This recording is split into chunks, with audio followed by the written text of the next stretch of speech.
we're back again with Newsmax White House correspondent John Gizzi. John, I want to continue our conversation around Russia, around Vladimir Putin. Is all the aggression and, quite frankly, the arrogance that we're seeing from the Russian president a direct result of President Obama pulling missile defense out of Poland, out of the Eastern Bloc countries? Did that start this whole process, or do you think Putin was going to go ahead with this whole plan as far as Crimea and Ukraine anyway? Well, Putin has certainly talked about expanding the sphere of influence of the Russian Federation for some time. Has it helped that the president totally acquiesced to him on involvement in Syria, essentially pulling the rug out from under the feet of French President Hollande, who was committed to an airstrike? No, it certainly hasn't helped, and one could say that the president's actions have encouraged or emboldened those of the Russian president. Interesting. I want to turn things back here to the States. Everybody's talking midterms now. We're in the home stretch, about 8-9 weeks until we get to that day. I think most people, all people, would say that the Republicans will hold the House quite easily, maybe even gain some seats.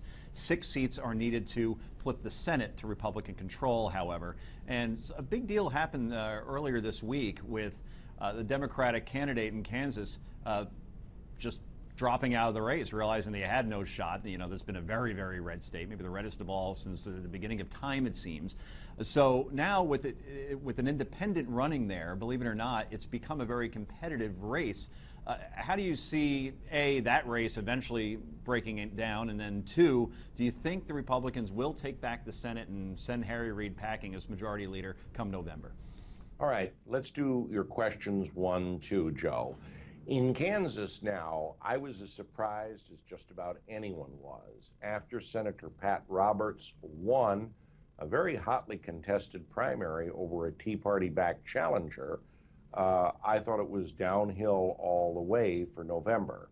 Not so, because a man named Orman, a wealthy businessman who's been both a Republican and a Democrat, voted for Mitt Romney was running in 2012. as an independent. Yes. And now he has flirted with the idea of voting for Democratic control of the Senate. So if it were indeed a tie race in November, he could cast the deciding vote that would give Vice President Biden the tie-breaking vote in the Senate. Now, is that going to happen? Remember something. Kansas last elected a Democratic senator in 1936.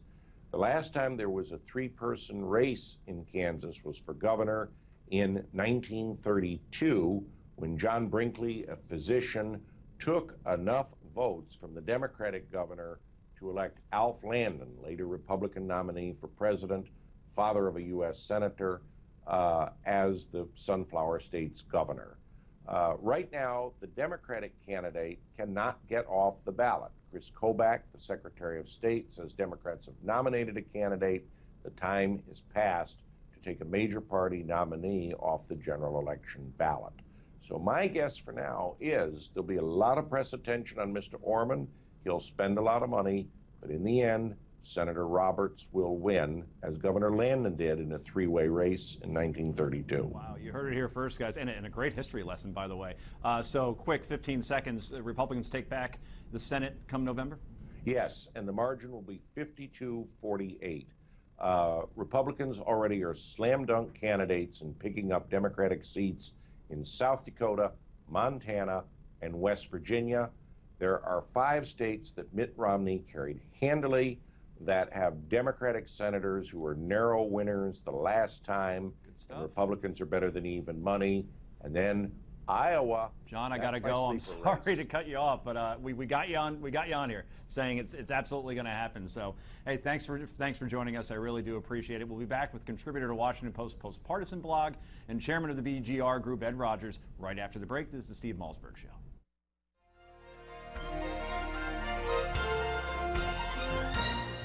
August 16th, 1977 is a date forever remembered by music lovers throughout the world as the day the King died.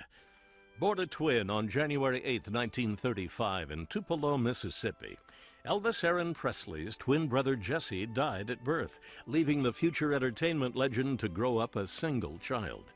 After making his first recording at age 19 for Sun Records, 1 year later, RCA bought his contract, and within 2 years, Elvis Presley emerged as an international recording sensation. But at age 22, young Elvis was drafted into the Army. He declined special service status and trained alongside regular soldiers at Fort Hood before joining the Army's 3rd Armored Division in Germany.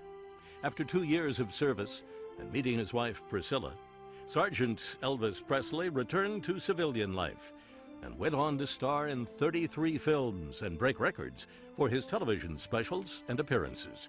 But concerts were always his first love. It's my favorite part of the business, is a live concert. 80,000 people lined the streets as a parade of white limousines made their way to Graceland to pay their final respects.